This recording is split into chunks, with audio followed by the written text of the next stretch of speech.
Hello friends, my name is Anu Bhargav. मैं बताने वाला हूं आपको यूरोप में राष्ट्रवाद के बारे में, जो कि हमारे 10th के बोर्ड एग्जाम के पॉइंट ऑफ व्यू से बहुत ही इंपॉर्टेंट है और एनी कम्पिटिटिव एग्जाम के पॉइंट ऑफ व्यू से बहुत इंपॉर्टेंट है। चलिए हम लोग जानते हैं। हम लोग आज पढ़ने वाले हैं यूरोप में राष्ट्रवाद। आखिर राष्ट्रवाद है क्या? तो राष्ट्रवाद का मतलब होता है कि वैसा विचारधारा जिसमें लोग देश के प्रति कुछ भी करने को तैयार हो जाते हैं। कहने का मतलब कि यहाँ पे लोग कुछ भी, कहने का मतलब ये है कि वक्त पड़े पे लोग की जान दे भी सकता है, जान ले भी सकता है। लोग राष्ट्र के प्रति कोई भी चीज़ गलत नहीं बर्दाश्त किया जाएगा। तो ऐसा भावना को, ऐसा विचारधारा को हम लोग राष्ट्रवाद कहते हैं।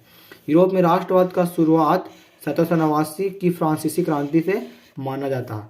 1789 में बहुत ही फेमस रिवॉल्यूशन हुआ था, जो कि फ्रेंच रिवॉल्यूशन के नाम से जाना गया, फ्रांसीसी क्रांति से नाम से जाना गया। हालांकि ये फ्रांसीसी क्रांति कहीं ना कहीं अमेरिका का स्वतंत्रता संग्राम का ही दिन था, तो वो इतना डिटेल्स में तो हम लोग अभी नहीं चलेंगे, लेकिन हम लोग इतना जानेंगे कि 1789 में जो फ्रांसीसी क्रांति हुआ, वहाँ से यूरोप में राष्ट्रवाद का शुरुआत हुआ।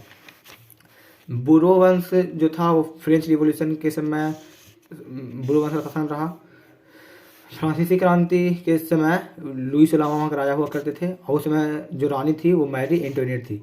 लुई 16वां बहुत ही क्रूर शासक में से एक था, और मैरी एंटोनियट जो थी फिजूल खर्चीली थी। उस समय के समाज 3 वर्गों में बंटे होते थे। पहला स्टेट पादरी वर्ग कहलाया, दूसरा स्टेट कुलीन वर्ग, तीसरा स्टेट साधारण वर्ग लोग। यहाँ पे कुलीन वर्ग लोग मतलब कि जमींदारी का काम करते, पैसा वसूलने का काम करते थे। पादरी वर्ग से टैक्स लिया नहीं जाता था, और वहीं साधारण वर्ग के लोगों से सब वसूल किया जाता था। साधारण लोग, थर्ड स्टेट, जो साधारण लोग रहते थे उसको स्टेट जनरल भी कहा गया, जो बाद में नेशनल असेंबली बना। हालांकि 1799 में डायरेक्टरी का शासन समाप्त करके प्रथम काउंसिल के रूप में नेपोलियन बोनापार्ट नियुक्त हुए।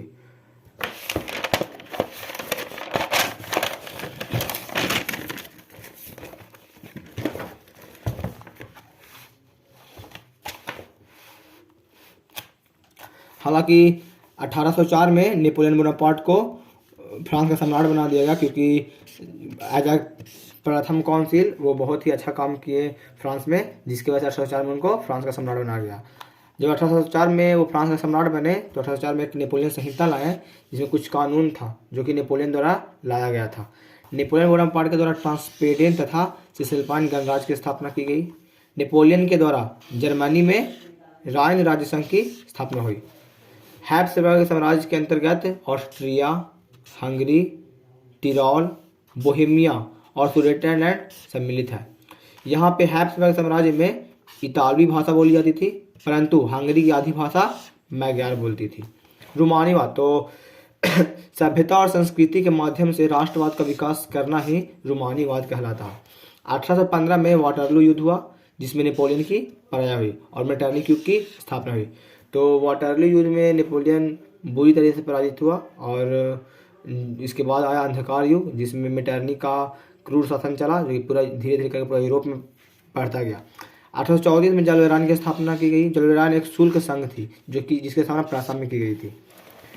वाटरलू युद्ध में जो विजित राष्ट्र थे, जो वाटरलू युद्ध में जीते थे, जैसे कि Britain, Russia, Persia and Austria, इनका एक सम्मेलन होता है जिसको बोलते हैं बैठक, मीटिंग, उसी को बोला गया वियना कांग्रेस। क्योंकि वियना कांग्रेस इसलिए बोला गया क्योंकि मीटिंग वियना में हुआ था, जो कि ऑस्ट्रिया की राजधानी थी। मेटरनिक युग 1815 से लेकर 1848 तक चला। 1824 में लुई 18वां की मृत्यु हो गई, जिसके बाद फ्रांस का राजा चार्ल्स दसम बना। चार्ल्स दसम का कहना था कि मैं अंग्रेजी राजा की भांति शासन करने की अपेक्षा लकड़ी काटना अधिक पसंद करूंगा। चार्ल्स दसम के नेतृत्व में पोलिग्नेक नामक प्रतिक्रियावादी को फ्रांस का प्रधानमंत्री घोषित कर दिया गया, जो कि बहुत ही क्रूर था। फिर इसके बाद चार्ल्स दसम का स्लोगन था कि मैं अंग्रेजी राजा की भांति शासन करने की अपेक्षा लकड़ी काटना अधिक पसंद करूंगा। 25 जुलाई 1830 को चार्ल्स दसम के द्वारा 4 आदेश जारी किए गए, जिसमें बहुत सारा बात बोला गया। 1830 में जुलाई क्रांति हुई। फिर 1832 में इंग्लैंड में संसदीय सुधार हुआ। तुर्की को यूरोप का मरीज कहा जाता है।